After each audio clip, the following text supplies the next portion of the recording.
Hello à toutes et à toutes et bienvenue dans cette nouvelle vidéo. Tout d'abord, merci beaucoup pour tous vos messages. Et j'ai donc décidé aujourd'hui de répondre à une question qui m'a été posée très souvent cette semaine. Cette question c'est comment faire pour réussir à avoir du succès sur les réseaux sociaux. Et c'est devenu d'autant plus important qu'aujourd'hui le bruit est énorme, c'est très difficile de se faire remarquer, trop d'informations tue l'information. Alors comment réussir à sortir du lot et renforcer les possibilités de succès pour ton business? Eh bien, ça passe par une chose, construire une stratégie en béton pour les réseaux sociaux. Et c'est donc là le sujet que j'ai décidé de traiter dans cette vidéo. Mais avant toute chose, bumper!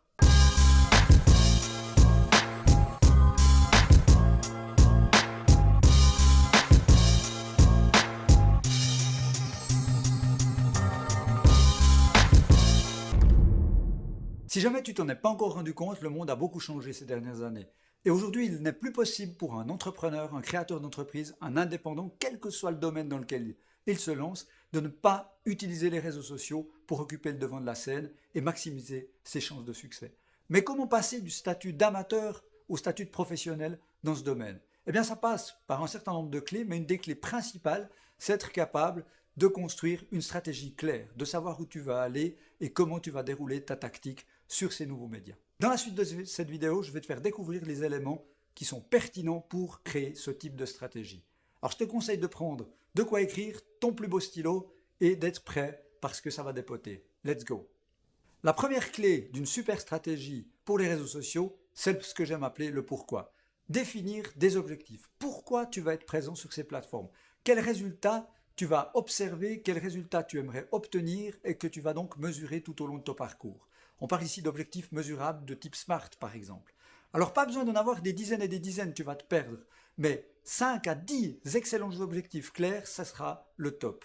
Alors ça peut être des objectifs de notoriété, nombre de followers, nombre peut-être de likes, de commentaires, de partages. Comme ça, tu pourras juger du degré de pertinence de ta communauté. Des objectifs de conversion. Combien de gens tu espères pouvoir prendre depuis les réseaux sociaux, les amener sur ton site internet. Et combien parmi ceux-là, tu aimerais que finalement ils signent à ta newsletter pour peut-être ensuite les convertir en clients. Et un petit nombre deviendront également des ambassadeurs de ton projet ou de ta marque. Donc il faut impérativement définir des objectifs clairs et précis pour pouvoir ensuite les suivre. Le deuxième point d'une excellente stratégie des réseaux sociaux, c'est de définir le pour qui.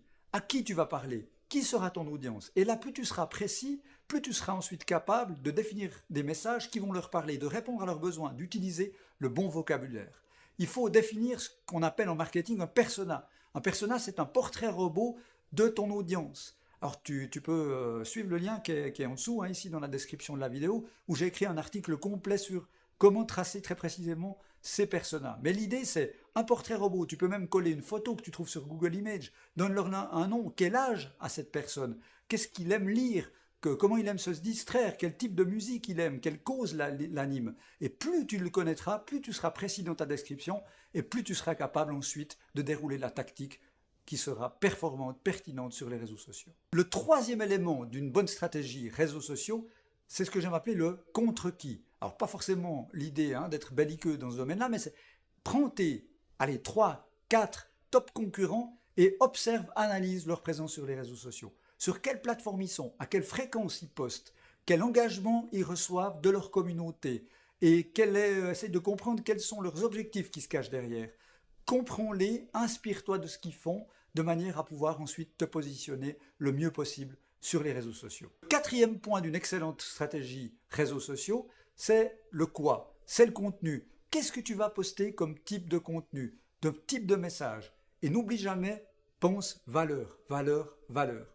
Les gens ne sont pas là pour t'écouter claironner ta trompette, ils sont là pour apprendre, pour se distraire, pour recevoir de la valeur. Comme dit Gary Vaynerchuk, jab, jab, jab, right hook. Pense à donner 10 fois avant de demander une fois. C'est un phénomène de réciprocité.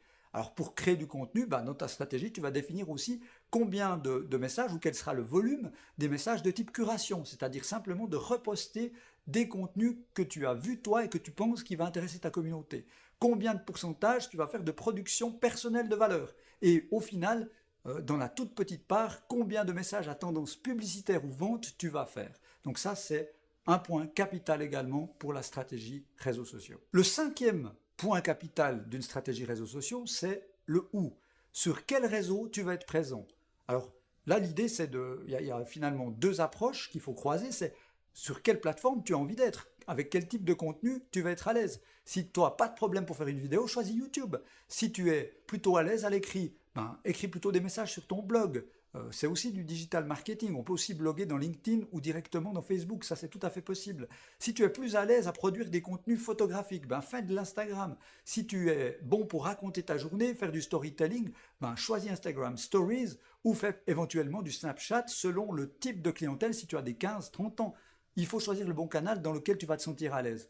Mais il faut croiser ça également avec où sont tes futurs clients, où se trouve ton audience. Ça ne sert à rien d'aller sur une plateforme si les gens ne sont pas là. Si tu veux faire du B2C avec des jeunes, tu ne vas pas forcément choisir LinkedIn comme canal de prédilection. Donc le choix des canaux, des plateformes fait partie intégrante d'une stratégie réseaux sociaux. Et surtout, ben, un conseil, n'en fais pas trop. Commence par un réseau. Connais-le en profondeur plutôt qu'en largeur, va vraiment au fond des choses. Et une fois que tu le comprends bien, ben let's go, tu passes au deuxième s'il y a besoin. Et puis, un petit conseil que donnent certains spécialistes du domaine, ben, il faut s'imprégner de la culture. Chaque réseau social a sa propre culture. Ils fonctionnent tous un peu différemment. On dit même qu'il faudrait passer un mois en observation sur un réseau social avant même de publier. Et le dernier point de la stratégie marketing réseaux sociaux, c'est le quand. Il faut définir la fréquence de tes publications. Rien de mieux que de créer un calendrier mensuel, un plan média mensuel des publications. Qui ne planifie pas, ne fait pas. Et donc tu vas définir en fonction de ton public cible et aussi de ta possibilité de production de contenu, la fréquence, quel jour tu vas être présent sur les réseaux sociaux et surtout aussi à quelle heure tu vas être présent, histoire de maximiser la portée de tes messages. Et puis, n'oublie jamais quand même que les réseaux sociaux, les algorithmes qui se cachent derrière, détestent les modifications d'amplitude. Les clés de la démarche, c'est deux mots, c'est la persistance et la consistance. Donc choisis un rythme de publication que tu peux tenir. Ne sois pas surexcité au début, tu publies, au final bah, tu t'essouffles et tu décides à un moment donné de publier beaucoup moins. Ça, ce sera très mauvais pour ta présence sur les réseaux sociaux. Voilà, donc on est arrivé à la fin de cette vidéo, j'espère qu'elle t'aura été utile. Et puis donc, si jamais, n'hésite pas à liker, commenter, ça se passe en dessous, partager avec ta communauté, c'est ce qui fait l'oxygène de ces vidéos, c'est ce qui me donne envie d'aller plus loin. Et si tu as envie de recevoir plus de conseils pour créer ton entreprise, lancer ton business et inventer ton futur, ben, si jamais, n'hésite pas à t'abonner à cette chaîne, histoire de rejoindre le groupe des starters.